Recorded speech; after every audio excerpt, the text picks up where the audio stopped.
Last year, I had 17 goals, like reaching 10,000 followers on Twitter and launching an online course about how to take smart notes. But I ended up achieving only 5 of them. But still, I did manage to achieve some of the important goals. For example, I made a few digital products and sold them on Gumroad, which made about $10,000, and on Twitter I now have almost 9,000 followers, which is pretty close to my goal. So based on this experience, I wanted to share a few lessons I learned about goal setting that can help you pick goals that keep on inspiring you throughout the year and build a system to make it easier to pursue your goals. Here I'm going to use my favorite project and task management tool, Amplenote, but you can do this exercise on any tool you prefer.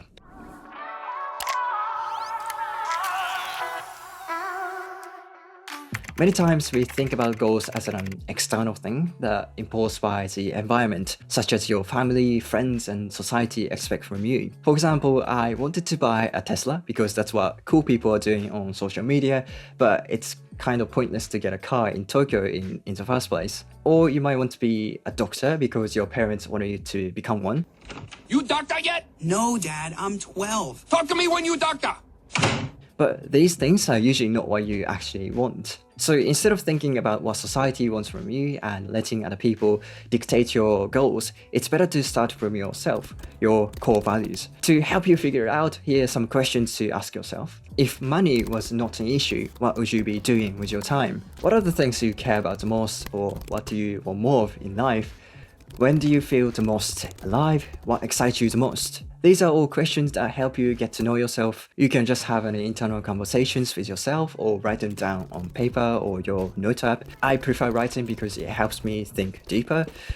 Personally, my core values are autonomy, financial freedom, health, and loving relationships. Therefore, I can say my general goals are: I want to work from anywhere I like on my own schedule. I want to generate enough passive incomes from business and investments. I want to do regular walking and stay lean with a healthy diet. And finally, I want to maintain deep connections with people around me.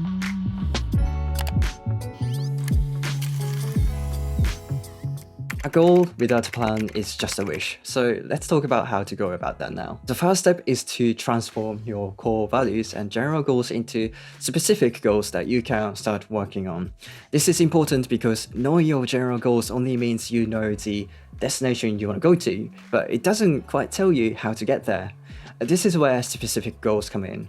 They act as the GPS for your life. For example, let's take my generate passive income goal. This is too vague to start acting on because it doesn't say how much I want to generate by when. If you make it more specific and say generate 5k a month passive income by the end of 2022, it becomes measurable. And you can start working backwards from the outcome and break it down into parts, such as promote 6 of my favorite products as an affiliate, build 2 small digital products every quarter, write 1 ebook. But make sure to make these goals realistic, because the most important decider of whether this goal will work is whether it's realistic. If we choose a goal that's way too difficult, we will quickly lose motivation because it will feel impossible to make any progress. But then if we set our goals that are too small and easy, we will soon lose interest in the purpose, and satisfaction will be gone once we've accomplished it. This is why it's best to take an ambitious but not too unrealistic goal and then break it down into easier, more attainable tasks.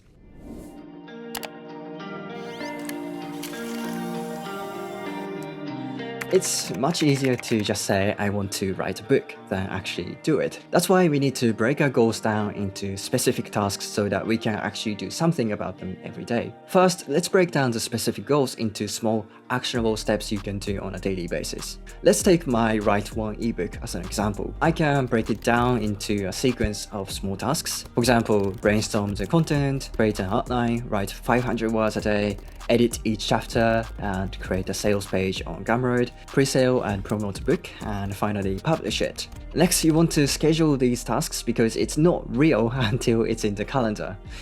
Calendar blocking is a powerful productivity technique because it allows you to plan out your day in a very specific way. When you know exactly what you're going to be working on each day, it's much easier to stay focused and get things done. It also helps to avoid procrastination since you already have a plan for what you need to do. If it's a task you want to do regularly, like write 500 words a day, make sure to turn it into a recurring task so it appears on your calendar every day, which makes it much easier to build this writing habit.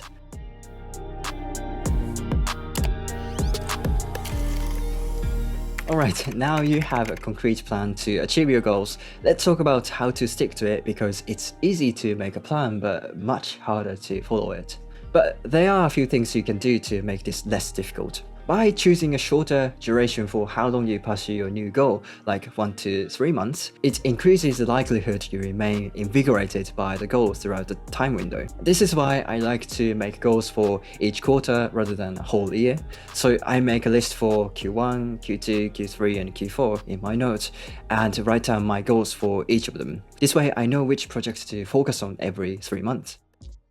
There is an interesting psychology term called goal competition. It's an idea that one of the greatest obstacles to achieving your goals is the other goals you have. In other words, your goals are competing with each other for your time and attention. This is because whenever you pursue a goal, you're pulling time and energy from your other goal pursuit. Therefore, dropping goals that don't matter to you anymore is one of the quickest ways to make progress on your important goals. Last year, I had many goals, but I ended up dropping half of them by the end of July because I realized they were not actually what I wanted or worth pursuing. Many people might feel upset about this because quitting on your goals feels like a failure, but it actually helped me focus on the important goals and achieve them in time. So don't hesitate to drop your goals if you realize they are not what you wanted. One of the common obstacles in achieving your goals is that they get buried under a pile of daily chores and tasks and you forget about them. To prevent this, I find it effective to print your goals and pin it up somewhere you see every day. Some people create a vision board each year so it reminds themselves of their goals regularly. But it doesn't have to be so elaborate. It can be just a sticky note on your computer screen. Having a visual cue like this can go a long way. Sticking to your goals alone is hard, but it's much less difficult with other people with similar goals because you can share your progress and struggles with them and keep each other accountable. For example, if your goal is to go for a run every day, joining a running group can increase the likelihood of you sticking to that goal. Measuring your progress is another key to making progress towards your long-term goals, because knowing you're making progress is the most motivating and satisfying thing for us. For example, I have a spreadsheet where I record my progress on Twitter. I don't really care about the number, but it helps me discover what works well and make sure I show up. Alright, that was what I learned about goal setting. In summary, you want to start by finding your core values to make goals that are actually important to you. Then transform your core values into specific, measurable goals. Finally, break each goal into small, actionable tasks and schedule them in your calendar. Like I said, you can do this with any tool you like, but personally I prefer using Amplenote because it's custom built to help you navigate this process. If you're interested, you can check it out from the link in the description. It's free for personal use. Alright, thank you so much for watching and I will see you in the next video. Bye!